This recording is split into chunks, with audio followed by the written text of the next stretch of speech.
Hi guys, ngayon ay tuturo ko sa iyo kung paano nga ba i-manage ang isang laundry business gamit ang Merchantry POS. Dito ay tuturo ko sa iyo kung paano gumawa ng catalog, mag-track ng sales, mag-record ng expenses, mag-manage ng inventory, mag-generate ng reports, at marami pang iba. So ang Merchantry ay available sa App Store at sa Google Play Store. Pwede mo siyang gamitin sa desktop, sa laptop, sa mobile, sa tablet, at sa iba't ibang mga browser.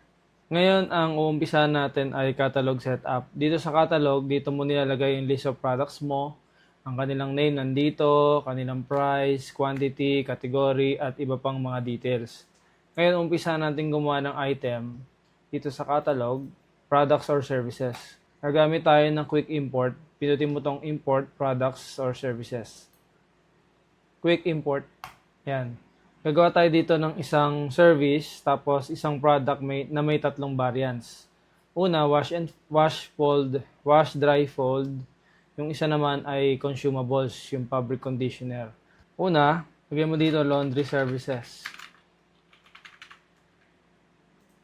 Wash, dry, fold.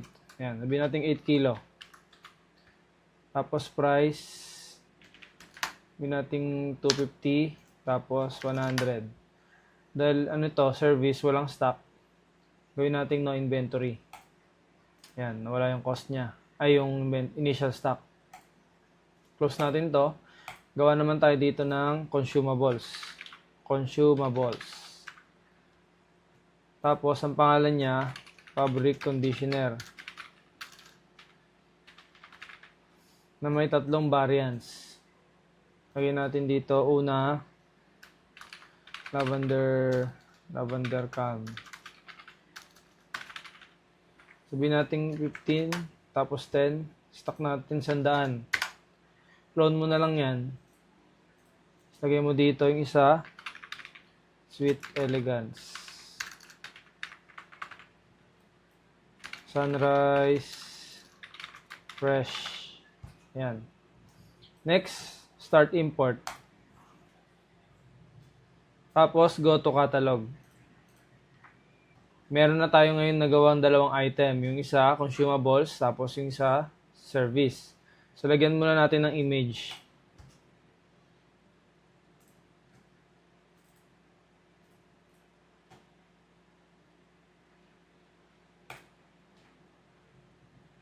Yan, ito yung tatlong variants natin na ginawa. Yan. Ayan, okay na. Ngayon, gawa naman tayo ng set. Hindi na tayo gagamit ng quick import, pero pwede naman. Pero ang gawin na lang natin dito sa create product or services. Tapos, category, gawa tayo dito ng, sabihin natin bundle. Save.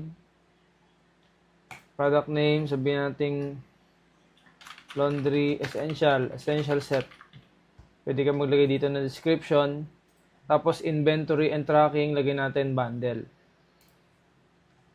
Base unit, piece.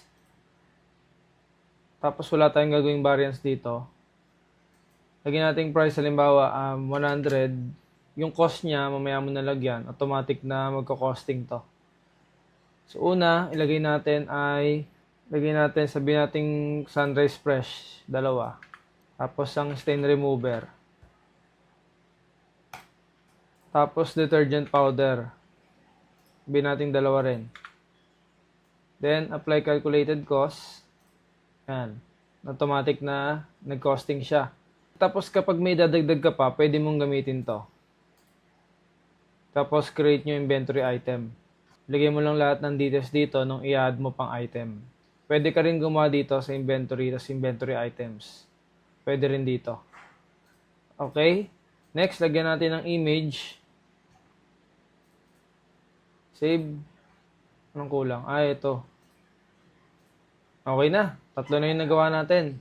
Okay, punta naman tayo sa point of sale. Ang point of sale ay feature para mag-record ng sales. Bawat transaction na ginagawa mo dito ay real-time na nasa-save sa system. Sa bawat benta mo, automatic na nababawasan ng stock, kaya updated agad yung sales, yung reports, at inventory ng store mo. Bali, gawa tayo ng scenario. Halimbawa, ikaw yung owner, tapos ikaw rin yung cashier. May customer na kailangan magpa-wash, dry, fold, bumili ng fabric conditioner at detergent powder. So sample una, click mo lang to, start ship, tapos initial cash amount, lagay mo dyan 0. 0 lang muna, start ship. Your ship has been started successfully. So lagay mo dyan, wash, dry, fold, 8 kilo. So, pwede ka rin gumawa ng per kilo kung may ganun kayong service na per kilo tapos may price. Pwede kang gumawa ng another catalog. Pero sa sample natin ngayon, 8 kilo muna yung gawin natin.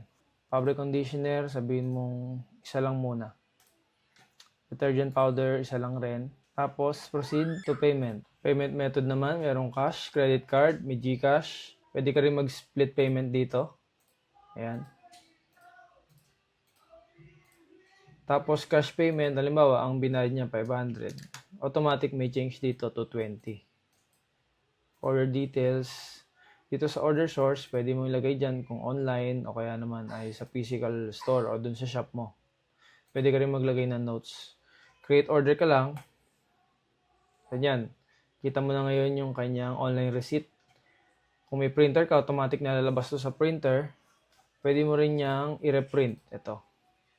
Tapos, email sa customer, i-download yung invoice, o kaya print yung invoice, pwede rin.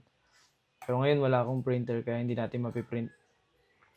Ngayon, pag tinignan mo sa inventory, tapos inventory items, makikita mo na nabawasan na yung isang fabric conditioner, tapos nabawasan na rin yung detergent powder, 99. So, ganun tumatakbo yung ating inventory. May tatlong klase ng inventory tayo. Una, single inventory. Pag bumili ka ng isa, automatic na mababawasan ng isa. Yung isa naman ay bundle. So, kapag isang set, lahat nung kasama sa set na yon ay mababawas. Pangatlo naman ay no tracking. So, tulad ng mga services like wash, dry, fold, walang inventory yon kaya walang mababawasan. Punta naman tayo sa dashboard. Ayan. So, makita mo dito ang quick view ng business mo. Okay, dito sa taas, makikita mo may dalawang widgets tayo dito para sa inventory. Out of stock, pag kinlik mo yan, makikita mo yung out of stock ng inventory mo. Yung isa naman ay low stock. Ayan. Tapos dito naman sa kabila, meron tayong dalawa dito para sa mga unpaid transaction. Tapos ito naman yung ating business day. Ito yung kabuang sales natin ngayong araw. Makikita mo dyan yung discount na ginawa mo, expenses, ilang orders, sino yung gumawa nito. Ayan. Sales and expenses, ito naman yung sales and expenses natin based dito sa February 1 to 28. So ngayon 23 pa lang, kaya 23 na cover niyan. Tapos dito sa baba, top selling product natin by amount or services, makikita mo dito. Tapos ang ating low stock items, kita mo rin dyan. Okay, so paano naman kapag yung cashier mo, halimbawa, nagkamali ng punch, nagkamali ng item or service na nailagay sa system. I-void mo lang yon. Punta ka lang sa sales, tapos sales orders. Hanapin mo yung transaction ni Juan de la Cruz. Ayan yun. Tapos, void. Confirm. Ayan, voided na. Makikita mo yung pera na isoli na, wala na rito. Sa inventory, makikita mo na bumalik sa inventory mo yung mga item. Okay? Pay later naman. Halimbawa, siyempre sa laundry business, hindi agad nagbabayad eh. Pabayaran lang yan kapag tapos na yung service. Halimbawa, wash, dry, fold, 250. Tapos, click mo lang to, tong drop down. Yan, pwede mong gawin yan, pay later. Yan, tapos ilagay mo lang, customer, pwedeng optional naman, pwedeng wala. Pero pwede ring meron. Halimbawa, gusto maglagay ng bago. Kaya, Jerry Tan. Email. Address, sabihin natin Cavite lang muna. Save. Yan. Tapos, payment method. Tapos, save. Ayan. Tapos, makikita mo yan dito sa sales, tapos sales orders. Unpaid pa siya. So, kunyari, natapos mo na yung service na wash, dry, fold mo na, completed na, then unpaid. Then, halimbawa, sige, muna natin to, i-mark as paid ko muna. Yan. Halimbawa, may isa pang customer, wash, dry, fold, tapos, pwede mo rin naman gamitin to, save as drop and unpaid. Hindi mo pa nagagawa at wala pang bayad. Pwede rin naman yon. Depende sa'yo kung anong gusto mo. Kunyari, Russell Reyes, GCash, hindi cash lang, save. So, makikita mo dyan, sales orders, ayan, nakadrop. Sige, gamitin natin, halimbawa, sa merong item. Halimbawa, detergent powder. Ayan, isa. Tapos, pag ginawa mong pay later yan, save, mababawasan na yan dito. Detergent powder. Ayan, detergent powder, 99. So, binalik natin kanina, naging 100, then, ngayon, nag-ano tayo, pay later, kinuha na niya ng isa. Pag completed na, kukuha siya ng isang sa inventory kasi completed na, kahit na unpaid pa. Yung isa naman, halimbawa, detergent powder, yung isa, save as drop and unpaid, makikita mo dyan, hindi pa completed. Drop pa lang, kaya hindi pa mababawasan yung inventory niya. Ayan, 99 pa rin. Sige, i-mark as paid na natin muna itong mga to. Mag-iwan tayo ng isa, completed, sample lang. Ayan, mag-iwan ako isa. Okay, dashboard. So, ayan, updated na. Pwede ka rin gumawa dito ng iba't ibang payment method. Punta ka lang dito sa settings, tapos payment methods. Ayan, pwedeng halimbawa, payment method, tapos new payment method. Halimbawa, ano? Halimbawa, BDO. Ayan. Tapos makikita mo yan dito. Ayan, dito na yan. Pwede ka rin gumamit ng discount. Halimbawa, kung nagdi-discount kayo, pwede ka naman gumamit dito ng discount. Kunyari, percentage discount, 10%. So, yung kabuuan niyan, binigyan niya ng 10% na discount. Kung gusto mo naman, hindi whole order, pwede naman na per item lang.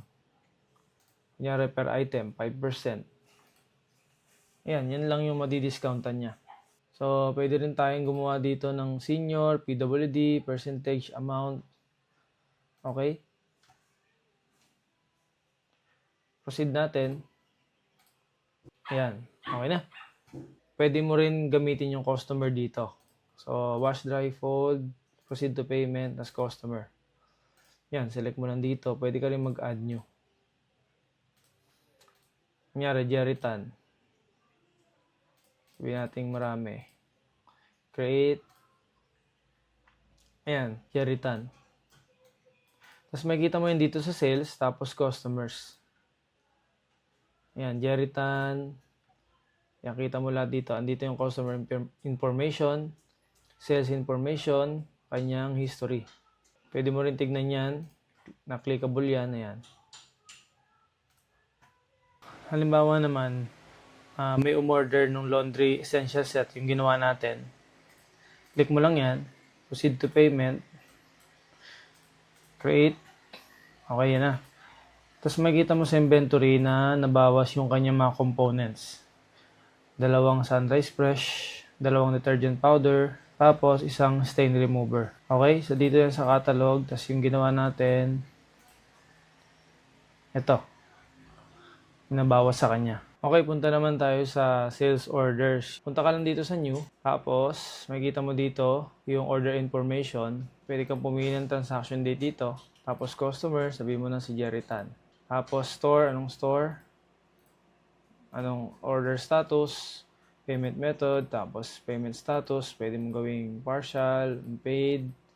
Okay, ngayon gawin mo natin halimbawa partial. Ang order ay wash, dry, fold, 250. So, initial payment halimbawa 100. Save mo lang. Yan, partial. Okay, tapos pag kunyari babayaran niya na, pwede mong i-click yung mark as paid. O kaya naman, pwede ring edit, tas paid. Pero dito sa payments, makikita mo kung magkano na nga ba yung nabayaran niya. Magkano yung remaining niya, 150. Add payment, yan, 150. Okay? Tapos makikita mo yan dito, cancel mo lang, yan, paid na. Okay? Pwede ka rin dyan mag-apply ng discount. Pwede mo rin i-print, i-download yung invoice. Tapos, pwede ka mag-print sleeve, pwede ka mag-print receipt. Pwede mo rin i-clone yan kung marami ka nang nilagay na item. Kaso may maling isa, clone mo lang. Tapos i-void mo yung naunang item. O, yung naunang order, void mo. Then clone. Sales orders, pwede mo yan ditong i-export. Export natin. Download CSV. Buksan natin. Yan guys, ganyan yung exported file natin. Next natin ay inventory items. Bali, ang inventory item ay listahan ng lahat ng products na binibenta mo sa shop or mga items na hindi binibenta pero gusto mo matrack. Dito mo monitor yung stock levels, yung stock per branches, audit trail, at marami pang iba. Makikita mo rin kung aling products yung mas mabilis maubos, alin yung overstock, at magkano na yung total value ng lahat ng inventory mo. Pag kinlik mo yan, katulad nung kanina, clickable din yan. Tapos yung bawat inventory natin, halimbawa itong lavender can, pwede mong makita yung kanyang transaction history, yung ating logs. Kita mo anong stock location, anong quantity change, tapos sino yung nag-quantity change or gumawa ng pagbabago ng stock, anong oras o anong petsa, kita mo dyan. Pwede ka rin mag-filter dito, filter, tapos yan, pwede mo i-filter yung location, pwede mo i-filter yung status, pwede ka mag-export ng inventory mo. Dito naman yung inventory natin kung paano gamitin yan. Export. Pakita natin. Download CSV. So yan, ito yung ating exported file. Pwede mong buksan sa spreadsheet. Pwede mong buksan sa Microsoft Excel or sa Google Sheet. So ayan yung ating inventory. Tapos pwede ka rin gumawa rito ng bagong inventory. Yan. Lagay mo yung base unit niya. Okay, dito sa inventory items ay makikita mo meron tayo ditong stock, tapos reorder level, tapos yung cost niya. Itong reorder level, limbawa itong pubcon natin, 100 pieces. Pag naabot niya, 5 na lang yung, kapag 5 na lang yung stock mo, automatic na mag-notify ito sa cellphone mo at mag-i-email sa email mo. Next naman natin ay PO or purchase order. Bali yung purchase order ay feature para mag-order ng stock sa supplier. Dito mo i-select ang mga product na kailangan mo i-restock. Tapos once na ma-receive mo na, automatic na idadagdag to sa inventory mo. So gawa tayo ng ating first PO. So lagay mo dyan, supplier, wala tayong supplier muna. Anong transaction date, stock location, store. So lagay mo natin paid muna. Tapos create expense or pwede mong hindi. So sampulan muna natin, mag-create siya ng expense. So ilagay natin limbawa, pubcon, lavender can. Bibili tayo supplier natin limbawa ng 200 pieces. Yan, 2,000. 10 piso yung unit cost. Save lang natin. Yan, makikita mo yung history dito. Gumawa siya ng transaction history. Tapos, makikita mo sa reports, financial summary, gumawa siya ng expense. Today, yan, 2,000. Nag-create siya ng expenses din dito na PO, 2,000. Dashboard, yan, 12K na to. 2K dito sa ating today summary. Tapos makikita mo sa inventory items na 300 na siya. Transaction history, ayan, nadagdagan siya ng 200. Tapos pwede mo yan ditong i-export. Meron din tayo ditong video para sa ating PO. Tapos itong pinaka-order, pwede mo i-download PDF, print PDF, or pwede mo rin i-clone. Next, halimbawa gagawa naman tayo ng status I confirm. Tapos unpaid. Halimbawa, pubcon, lavender can uli. Detergent powder nun. Detergent powder. Sabihin natin, kailangan natin ng 200 pieces. 2,000 uli. Tapos confirm lang muna. Hindi pa siya receive. Save. Yan, confirm unpaid. Makikita mo dito sa inventory items, detergent powder, 98 pa rin kasi hindi pa siya receive. Pero pag once na ma-receive mo na to, doon papasok yung inventory. Receive. Yan, confirm receipt. Papasok na inventory nun, tapos mark as paid mo na. Ayan, pumasok na inventory niya. Tapos paano naman kapag gagawa tayo ng supplier? Magawa ka lang dito, kunyari supplier test muna. Supplier test. Ayan, Luigi Wang. Ayan, Luigi Wang. Phone number 0915-3456-789. Sample lang. Sample.com. Address. Sabihin mo ng Metro Manila. Payment details, sa notes, skip muna natin to. Save supplier. Ayan, okay na. Meron ka na ditong supplier information. Yung PO mo, wala pa. Products, wala pa. Tapos, dito sa PO, gagawa tayo. Halimbawa, may supplier. Sabihin natin, sige, receive na. Detergent, 500. Pwede mo rin baguhin unit cost niyan. Kunyari, ibang supplier, 9, pwede. Pero dito, lagyan natin 10. Save. Makikita mo dito suppliers, nandito na yung binili mo. Ayan. Makikita mo ngayon kung saan supplier ba ako bumili para hindi ka magkalituhan. Tapos yung order, ayan. Anong products? Ayan. May details ka dito. Meron kang information dito kung nag-update o nagbabago ng price si supplier. Next, punta naman tayo ng inventory counts. Ang inventory counts naman ay para i-check at i-verify yung actual stock ng products doon sa shop mo. So, dito mo malaman kung tama yung system count kumpara doon sa actual count. So, gawa tayo ng bagong transaction, new. Tapos, pwede ka maglagay dyan ng mga item. Limbawa, lavender calm. System count, nasa merchant rate 300, actual count. Limbawa, ang actual count nyo ay 250 lang. So, makita mo dito may nawawalang 50. Tapos, pwede ka maglagay ng reason dito. Kunyari, theft, nawawala, or ninakaw, ganyan. Pwede mo i-save. Pwede mo rin naman i-load all items. Pwede mong gawin to weekly, monthly, daily. Pwede rin kada kinsenas or bago sila sumahod para kapag may nawawala, pwede mo silang kaltasan bago yung sahod. Halimbawa, subukan natin, fabric conditioner, lavender calm, pagbilang nyo 250. Makita mo theft, nawawala 500 pesos. Save. Makikita mo yung transaction history niya. So, ayan. Madali mong makikita. Sino yon? Sino yung nag-inventory nun? Si Juan de la Cruz. Kailan? Saang shop? Ano yung nawawala? Pwede mo ikaltas sa staff mo kung meron kayong ganong policy. Pwede mo rin i-download yan. Pwede mo i-print. Tapos, dito sa Learn, pwede mo mapanood kung paano gamitin yung inventory count. Okay, next. Punta naman tayo sa stock adjustment. Ito namang stock adjustment para i-correct o update yung stock mo kapag may damage, may errors, o may na-expire, o kaya naman na-miscount. So, nagkikreate yung system ng history para accurate yung inventory reports mo. So, similar sa inventory count, pero ito naman, minus yung ginagamit natin dito. Halimbawa, lavender cam, -1, nyari damage. Yan. Pwede mo ilagay kung sino yung naka-damage, paano na-damage. Save.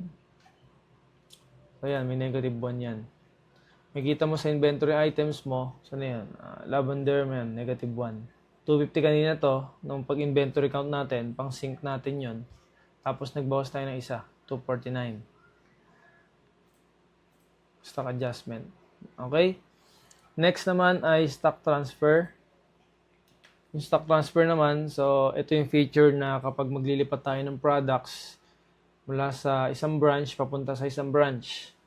Sample, maglipat tayo halimbawa ng detergent powder. Halimbawa, yung lilipat natin, 50. Dito mula sa main, papunta sa branch. Save. So, yan, ito, yung ating history. Makikita mo, dito sa inventory, detergent powder. So, yan, makikita mo 798. Pag ganun, parang hindi nabawasan yan, So, makikita mo dito sa filter, naka-all. Kailangan mo siyang itignan dito. Kailangan mo siyang filter, yung main. So, yan, 48 na lang. Stock mo sa main. Pagdating mo sa branch, yan, nalipat na yung 50 dito.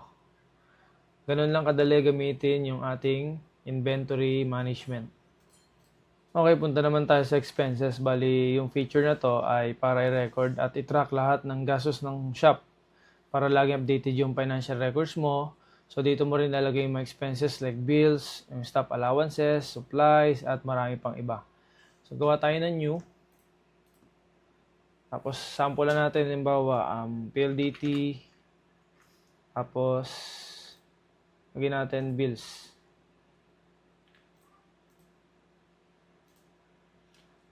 Halimbawa, 1699. PLDT Fiber. Save. So, yan. Ito na yung ating expense. Makikita mo yun sa dashboard. Ayan, nalagdagan yung ating expense. Yung ating expenses. Nalagdagan rin to. Sa reports, nadagdagan din yan. Today, yan. 699. Tapos, dito yung bills. Ayan. Okay, so ganun lang kadali gamitin ang ating expenses feature. Okay, punta naman tayo sa user management. Ang user management ay feature para i-manage ang staff accounts, ang roles, ang permission, ang store access para kontrolado mo kung sino yung pwedeng gumawa ng transaction sa POS at sa inventory. So ngayon gagawa tayo ng ating new user. Punta ka lang dito sa new user. Next, lagyan natin kung employee or admin dito sa role. Employee muna gawin natin. Gawa tayo sample, halimbawa, Raymark Libata. Email. Password. Permission naman, pwedeng POS or sales. Pwedeng sales and expenses or inventory. Pero ngayon, sales muna tsaka expenses. Store access, tapos save. Ngayon, subukan natin gamitin tong account na to. Okay, imagine mo na dalawang devices to. Ito isang tablet para dun sa shop mo. Ito naman yung sayo as admin. Tapos, nag-login na ako dito sa main. Tapos, makikita mo dito na so ito lang yung kanyang menu. Halimbawa, merong customer kailangan ng wash, dry, fold. Proceed. Create. Ayan. Dito naman sa admin mo, makikita mo yan dito sa sales. So, yan, ginawa ni Raymark. Tapos, makikita mo sa dashboard. So, yan, nadagdagan na yan. 250. Raymark. Okay, tapos, mamonitor mo rin yung kanyang sales dito sa sales. Tapos, userships. Makikita mo dalawa yung active. Ikaw, tsaka si Raymark. So, kita mo yung kanyang information dito. Magkano yung nasa drawer niya. Anong payment method yung ginamit, tsaka ano yung nabenta or ginawang service. So yan, kita mo na yan dyan. Halimbawa naman, si Raymark, mag-out na siya. Click mo lang uli yan. So makikita mo rito yung kanyang ship information. Tapos, pwede kang gumawa ng expenses dito. Halimbawa, nyari food. May ating 100. Add expense. Automatic na yung cash in drawer mo, nabawasan ng 100, nilagay dito sa total expenses. Tapos, makikita mo dyan, nag-update na yan. Ito yung inventory, ito yung admin mo, yan. Pwede ka rin dito sa cash management, halimbawa, gawa muna tayo sales. Kunyari, maraming nagpagawa na. 10. Nagpa-service. Tapos dito,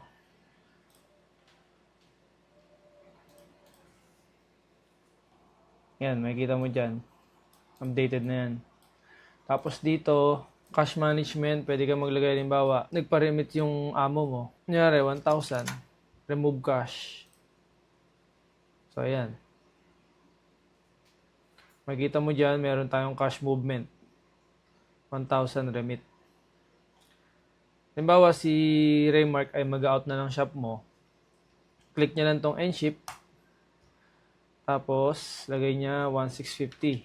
So, dapat mabilang niya muna yung nasa drawer. Tapos, ilagay niya rito kung magkano.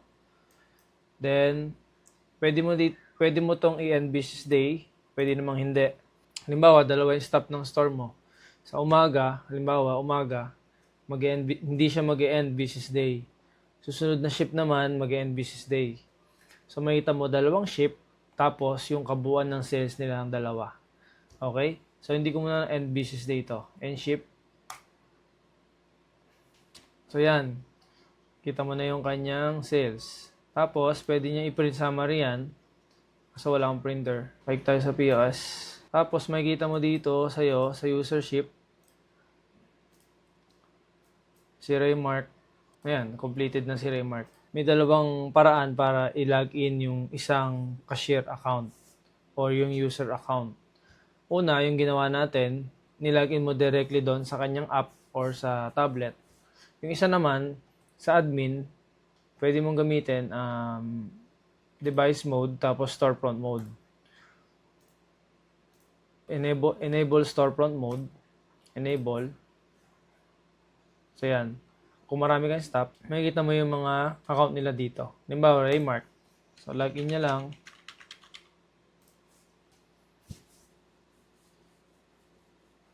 So yan. So dalawang purpose nito. Yung una, halimbawa, kung marami kang staff, madali na lang mag-login. Password na lang ilalagay. Pangalawa, ginagamit din to doon sa employee management. Okay, dito sa employee management ay para ma-manage natin yung information ng lahat ng empleyado mo. Yung kanilang attendance, yung kanilang schedules, salary, kasama na rin yung automatic computation ng overtime, deductions, at additional pay. So, gawa muna tayo ng ating employee. Dalawang employee gawin natin. Una, Antonio Flores.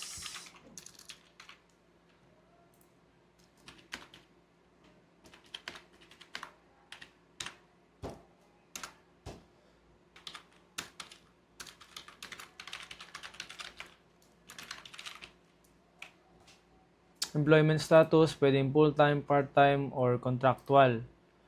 Employment date, kanila employment end date, pwede namang optional lang to. PIN code, link user account, mamaya gamitin natin ito dun sa isang employee. Pay and compensation, sabihin natin 650. Base number of hours, tsaka break hours, parang 8 to 5. Overtime, hourly rate, sabihin natin 150. Pay overtime. Tapos, i-assign natin siya dito sa main. Save.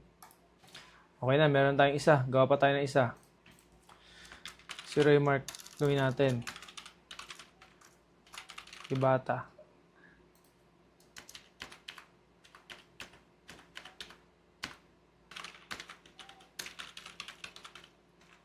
Ulitin na lang din. Link user account. So, ito yung link user account. Halimbawa kay Raymark. So, halimbawa guys, si Raymark ay cashier. Tapos, nagkaroon siya ng discrepancy. Halimbawa, kulang ng 10 piso. So, automatic makikita mo sa attendance niya na automatic mabawasan siya ng 10 piso. Okay? Sabihin natin 650 rin siya. 150 yung overtime. Yan. Okay, so meron tayo ditong dalawang employees. May dalawang paraan para matrack natin yung attendance nila. Una, kung konti lang employee mo, doon tayo mag-track ng attendance sa mismong POS tablet ng cashier mo. Pangalawa, kung marami kang employee, pwede kang gumamit ng separate na device or dedicated device para sa attendance. Ngayon, subukan mo natin yung una. Okay guys, dalawang admin to na naka-open sa dalawang tablet. Sabihin natin dalawang tablet siya. So, pwede ka mag-dual login, same account. So, halimbawa yan, dalawang admin yan, di ba? Sa attendance, kung gagamitin mo ay POS tablet, itong POS tablet na to, na nasa shop mo, para mag-attendance, kailangan gamitin mo yung storefront mode. Kung magda-direct login ka ng employee sa tablet niya, walang attendance button. Okay, subukan natin. So, ayan, Juan de la Cruz, admin to, admin din to. Punta tayo sa device mode. Tapos, storefront mode. Enable. Enable. Then, mag-login si Raymark. Makikita mo na may lalabas dyan na attendance. Ayan. Okay? Kapag to dinirect login mo, walang button na attendance. Tapos, click lang natin attendance. Sample natin. Next. Tapos yung pin. So, ayan na. Clock in na siya. So, dun naman sa admin mo, makikita mo dito sa settings, ay sa device mode. Tapos, attendance tracker. Makikita mo. So, ayan. Nag-clock in na ang iyong employee na si Raymark Libata. Okay. Tapos, halimbawa, magka-clock out na ako. Ganun din. Next. So, yan. Clock out na siya. Kita mo dyan, ang clock out na yan. Okay? Ngayon, pagtingin mo dito sa employees, tapos attendances, makikita mo dyan na ito na yung kanya attendance. Pero wala pa siyang total pay kasi saglit lang yung ginawa niyang pag-clock in, clock out. Pwede ka rin gumawa dito ng attendance niya. Halimbawa, si Remark, 8 to 5, 8 a.m. to 5 p.m. Okay? So, pwede mong gawin to. Halimbawa, nalimutan niya mag-clock in, nalimutan mag-clock out. Save. Yan, 9 hours. Kita mo yung kanyang information dito, 650. Pwede ka mag-deduction dyan, halimbawa, 100. Ayan, total pay. Yung additional pay ka, 50. Ayan, 600. Save. Tapos pwede ka, halimbawa, gawa ka ulit kay Antonio naman. Sabihin natin ito, panggabi. Ayan, 9 hours. Tapos, makikita mo, pwede ka mag-export dyan. Yan, CSV file. Then, halimbawa, magpapasahod ka na. Weekly, monthly, daily. So, punta ka lang dito sa reports. Tapos, employee reports. Pwede ka mag-filter dito ng specific date. O kaya, sang store. Sino employee. Pwede ka dyan mag-all employees muna. Tapos, pwede mo rin yung i-export. So, ngayon, bayaran na natin itong dalawa nating employee. Create expense. Automatic naka-draft yan. Then, ito yung kanyang babayaran. Ito yung iyong babayaran. So, 1,250. Payroll. Then, kapag nabayaran mo na, click mo lang to, paid. Ayan, expense created successfully. Automatic, mapupunta yan dito.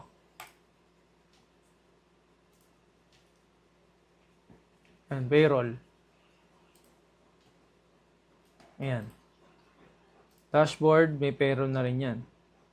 Ayan, nadagdag na yan dito. Reports, nadagdag na rin yan. Ayan.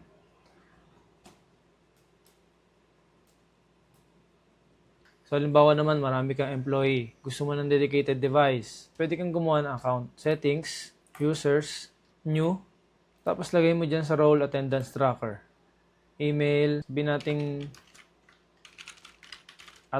at sample. Password. Save. Ngayon, i-login natin to. Yan yung pwede mo i-direct login.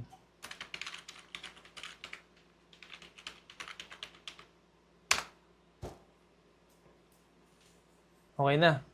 So, pwede nyo mag-login si Remark. Tapos, makikita mo yung bawat branch. Pwede mo yung full screen. Ayan. So, ganun lang guys, kadali kung paano gamitin ng ating employee management feature. Okay guys, reports naman tayo. Pakita ko naman muna yung business days. Sales, tapos business days. So, ito yung kabuuan sales mo. Ayan, 5K. Kasama na rin yung kay Remark. Tapos, makikita mo dyan lahat ng business day information, total expenses, discounts, total sales, cash and drawer, lahat ng ating product and service na nabenta, cash movements, lahat nandito. Userships, tinuro ko na kanina to. Ayan, pwede mo ma-explore yan. Bawat performance ng staff mo, pwede mo makita dito. Tapos, sales orders, pwede mo yan maklik. So, yan. So, ang financial summary ay nagpapakita ng total sales, expenses, gross profit, at iba pang mga key metrics ng store mo. Dito mo madaling makikita yung performance ng shop at makakagawa ka ng smarter business decisions. So, dito sa financial summary, makikita mo, pwede ka mag-filter dito kung anong gusto mong preset, today, yesterday, last 7 days, at marami pang iba. So, ngayon, gawin natin ay February 1 to 23. Pakita mo rin yung period mo rito. Day, week, month, year. So, wala pa tayong month. Wala pa akong sales, pati year. All store, pwede ka mag-filter dito ng branch mo. Payment status, paid, unpaid, kita mo dyan. Okay, tas kita mo yung gross sales, gross profit, net sales, expenses, net profit, tapos may mga tooltip yan. Kita mo rin dito yung mga ginamit na payment method breakdown. So wala pala ako nagawang GCash dito. Puro cash lang pala to. Tapos sales by category. Ano ba yung category na malakas doon sa shop mo? So kita mo dito. Pwede ka rin gumawa dito ng marketing mo. Anong category ba yung malakas? Then gross sales breakdown lahat ng mga product and services na nabenta natin. Kita mo dyan. Expenses breakdown. Lahat ng expenses na nai-record ng store mo nandito. Sales reports naman ay medyo similar sa financial summary pero nandito yung iyong discount. So wala tayong masyadong discount na nagawa. Tapos meron tayo ditong tatlong tab. Sales by period, sales by product, sales by customer. Tapos una dito sa sales by period. So kita mo yung daily sales mo ng mabilisan. Ayan, February 1, kita mo agad. February 2 hanggang 23. Tapos yan, may graph tayo dito. Kita mo yung discount, net sales. Then dito, kita mo agad kung ilang orders yung nagawa mo per day. So, sample ko lang to guys. Tapos yung margin natin. So, importante syempre yung margin. May sineset tayong margin. Bawat business owner, limbawa, 50% margin. Gusto natin na hindi na bababa sa 50%. Kasi kapag bumaba yun, may kailangan tayong adjustment na gawin. So, napaka-importante tsaka powerful na feature to. Lahat ng na-generate mo to ay base dito sa date range na to. Tapos period, pwede mong mag-check ka dito ng period. So ito lang yung month ko, February 1 to 23. So nabasa niyan as month dito sa sales by period. Store, so lagyan natin yan day. Pwede yan hour. Today. So yan dito, madali mong makita yung peak. Saan ka nag-peak, anong oras? Ayan, 11 a.m. So, pwede mong buhusan ng marketing yan. Kita mo agad saan ka mas mabenta or mas marami nagpapa-service sa shop mo. Then, stores. Ayan, pwede mong tignan dito yung main, tsaka yung branch mo. Payment status. Pwede kang pumili ng product dyan. Halimbawa, detergent powder. So, ayan, kita mo agad ilang orders nagawa dito sa period na to. Ayan. Tapos customer, nyari Jeritan. Nakita mo agad ilang orders yung nagawa niya. Ayan. Tapos margin mo sa order na yon, kita mo yan. Cross sales, discount na nabigay mo sa kanya. Magkano yung profit doon sa customer na yon. Ayan. Then pwede mo yan export. Tapos, andito yung info ng ating mga labels o yung mga label na ginamit natin. Para sa sales by product naman, ito yung mga nabenta natin kasama yung service dito. Base dito sa date range na to. Okay? So, dito naman, kita mo yung quantity. Hindi yung order. Ilang quantity yung nabenta mo o nagawang service base dito sa range na to. Kita mo rin dyan yung iyong store. Tapos payment status, pwede kang mag-search din ng product mo o service. Ayan. Kita mo agad 17. Based dito sa date range na to. Pwede ka rin mag-export at makikita mo rin yung info ng bawat label dyan. Sales by customer naman, dito naman yung performance ng bawat customer. Russell Reyes, walang nabili. Si Jerry Tan lang. Ayan, kita mo agad dito. Base sa range na to, ito yung kanyang nabili o na pagawang service. Tapos, may unpaid ba siya? Tingnan natin. Wala. Yan. Tapos, per branch, kita mo rin. At pwede mo rin yan i-export. Kanyang info nandito. Okay, inventory reports. Meron tayong 4 na tab dito. Inventory valuation, usage and forecast, inventory adjustment, and inventory history. Sa inventory valuation, very straightforward. Ito yung kabuuang value ng iyong inventory. Halimbawa, pwede mong gamitin to. Halimbawa, masyado nang marami inventory mo. Makikita mo dyan, halimbawa, spot cleaning solution. O ito pala stocks ko. Ito yung inventory value ng aking spot cleaning solution. So, makapag-decide ka dito kung dapat ba marami kang i-stock or kulang ba yung stock mo or nag-overstock ka ba. So, dito mo magandang tignan yon. Tapos, pwede man export at nandito rin yung ating info sa mga label. Okay, punta naman tayo dito sa usage and forecast. Bali dito sa usage and forecast, makikita mo ang iyong current stock, quantity use, average daily usage, ilan ba ang iyong nabebenta per day or nagagamit per day. Average weekly usage, average monthly usage, tapos days left. So makita mo dyan, halimbawa days left, 23. Meron kang 23 days bago maubos tong stock mo. Okay, so ganun natin ginagamit yung ating usage and forecast. Pwede ka rin yan maglagay halimbawa ng inventory item. So yan, may 23 days ka. Average monthly mo, nakabase tong days left dito sa daily. So may 23 days ka bago maubos yung stock mo. Pwede ka rin mag-export. Pwede mo rin makita yung info ng mga label dito. Sa inventory adjustments naman, dito mo makikita ang lahat ng adjustment na ginawa sa store mo. So, halimbawa, base dito sa date na to, ito yung mga adjustment na nagawa. Kita mo nung location, tapos reason, halimbawa theft. So, yan, nakita mo dito, meron tayo kanina, di ba, na ginawa. Stock adjustment theft, 50 pieces. So, kita mo yan dito, guys. Pwede ka rin mag-choose inventory item. So, yan. Kita mo lahat dito. Pwede ka rin mag-export. Lahat ng information ng label ay nandito. Ang last naman ay inventory history. So, nandito sa inventory history ang lahat ng movement na nangyari sa store mo. So, base dito sa date na to, ito lahat yung movement na generate niyang reports. So, meron diyang pwede mo i-filter yung type. Kunyari, SO, sales order. So, ayan yung mga nagawang sales order. Stock adjustment. Ayan. Stock transfer. Kita mo lahat dito.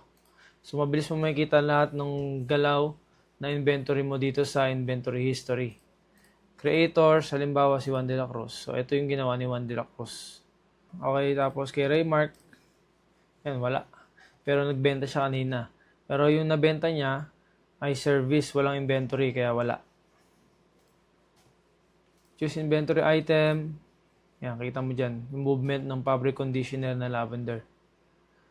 Okay, pwede mo rin export yan at dito yung info ng ating mga label. Okay guys, ganun lang kadali gamitin ng Merchant Tree POS. Kung meron kang katanungan, pwede ka mag-message sa Merchant Tree Facebook page. So, maraming salamat. God bless.